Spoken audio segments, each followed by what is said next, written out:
నా పేరు దుడం రెడ్డిబాబు, ఆంధ్రప్రదేశ్ బీసీ సంక్షేమ సంఘం రాష్ట్ర అధ్యక్షుని.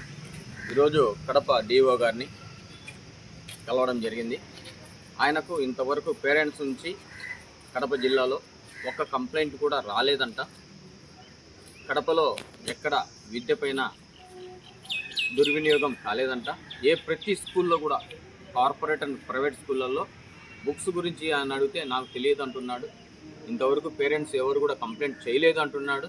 మరి కడప మీరందరికీ నేను నమస్కరించి ఒకటే చెప్తున్నాను, ఎవరికైనా సరే ఏ స్కూల్లోనైనా సరే పిల్లలు బుక్స్ కానీ యూనిఫామ్లు కానీ ప్రైవేట్ స్కూళ్ళల్లో కొనమని ఎవరైనా సతాయిస్తే, ఎవరైనా ఇబ్బంది పెడితే ఏ స్కూల్ పైన అయినా కూడా మన కడప డిఓ గారు కలెక్టర్ ఆఫీస్కు కొంచెం ముందుకు వేస్తే విద్యాశాఖ కార్యాలయం వస్తుంది.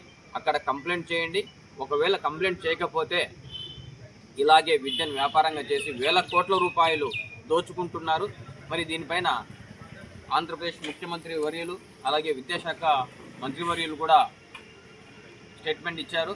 ప్రతి స్కూల్లో కూడా వ్యాపారం జరగకూడదు, కేవలం విద్య మాత్రమే జరగాలి, ఎక్కడే కానీ విద్యను వ్యాపారంగా చేయకూడదు అని విద్యా హక్కు చట్టాన్ని అమలు చేస్తామని కూడా చెప్పారు. ఈరోజు కూడా మేము చెప్పేది ఒకటే, విద్యా హక్కు చట్టాన్ని అమలు చేస్తామని నారా లోకేష్ గారు నిన్న కూడా మేము ఒక మెమరాండం ఇవ్వడం జరిగింది.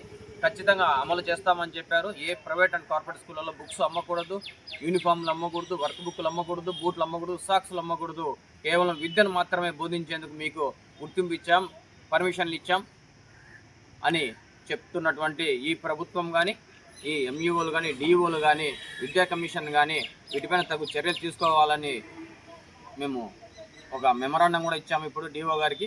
ఒకవేళ అటు మీరు దాడులు చేసి మీరు కేసులు రాయని పక్షంలో ప్రజా ఉద్యమం చేస్తామని కూడా ఈ సందర్భంగా హెచ్చరిస్తున్నాం. విద్య అనేది మధ్యతరగతి వాళ్లకు ఎంతో అవసరం. ఇది మా హక్కు, దీన్ని మనం కోల్పోకూడదు. కేవలం విద్యను వ్యాపారంగా చేసి వేల కోట్ల రూపాయలు సంపాదిస్తున్నటువంటి ఈ ప్రజాస్వామ్యాన్ని దోచుకుంటున్నటువంటి కార్పొరేట్ ప్రైవేట్ స్కూళ్లను, విద్యను వ్యాపారంగా చేస్తున్నటువంటి చిన్న చిన్న స్కూళ్ళు, కాలేజీలను, ప్రైవేట్ అండ్ సంస్థలను కూడా ప్రతి స్కూల్ను గుర్తించి కేసులు రాసి వాళ్ళ గుర్తింపు రద్దు చేయాలని కూడా ఈ సందర్భంగా తెలియజేస్తున్నాం. నమస్తే.